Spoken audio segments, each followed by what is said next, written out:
Welcome back to Breakfast Television. In recent days, 8 women who were abused as teenagers by former national ski coach Bertrand Charest have had publication bans on their names lifted so that they can tell the world what happened to them. Charest is currently serving a 12-year sentence for his crimes, while his victims are speaking out about the need for better safeguards to protect young athletes from predators.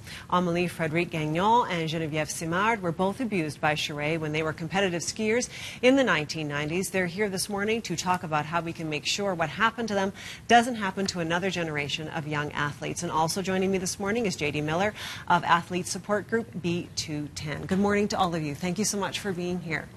Geneviève, let's start with you. Why did you want the publication ban lifted? Because we felt in showing our faces and in telling our story, this is the way that we would have the most impact.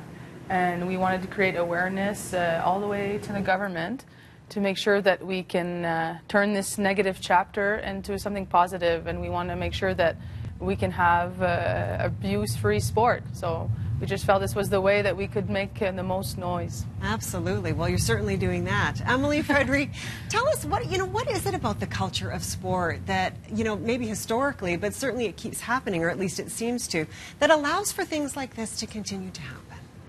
Well, I think, unfortunately, some organizations and club and association, they choose to protect themselves, their sponsors, or themselves if it was a staff member instead of their assets or their athletes.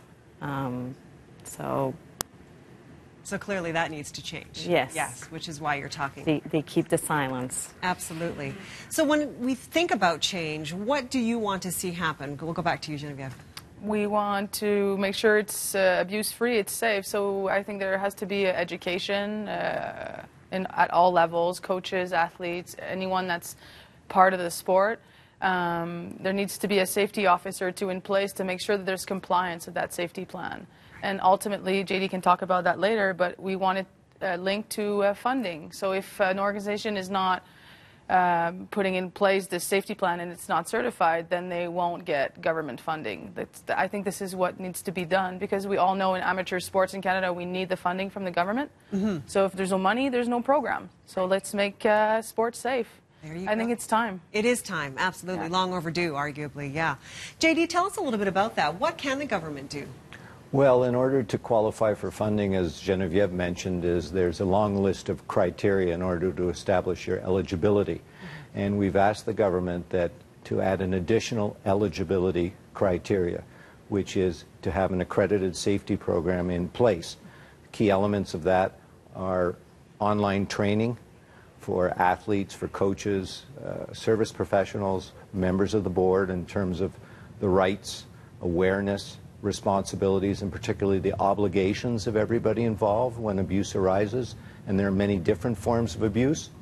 And also, as Jen mentioned, to have an independent safety officer in each province so that when something arises, there's a safe avenue for people to reach out to.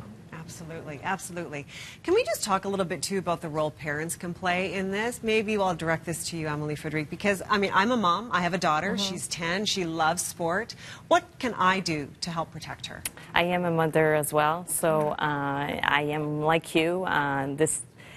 Because I went through this, I'm a little bit overprotective. I'm sure there's a middle in all this. I need to be able to trust a little bit. But I think what's important is to educate your children and talk about it, have open discussions, and make sure if your children are uncomfortable with the situation, or if they see something that think is not normal, or if there's also verbal abuse and there's all sorts of abuse. So I think it's important that they know what they are exactly and how it happens, because sometimes in our case it was a lot of manipulation. Sure. So sometimes it's hard to identify. So I think it's all about education and be present and listen and look for signs. If you see your children that are acting differently or they don't talk anymore, or something dramatic happens, I think sometimes it could be a red flag. Yes. Okay. Great advice there, and good luck to all of you with this cause. Clearly, it is a very good one. Thank you so much for being here.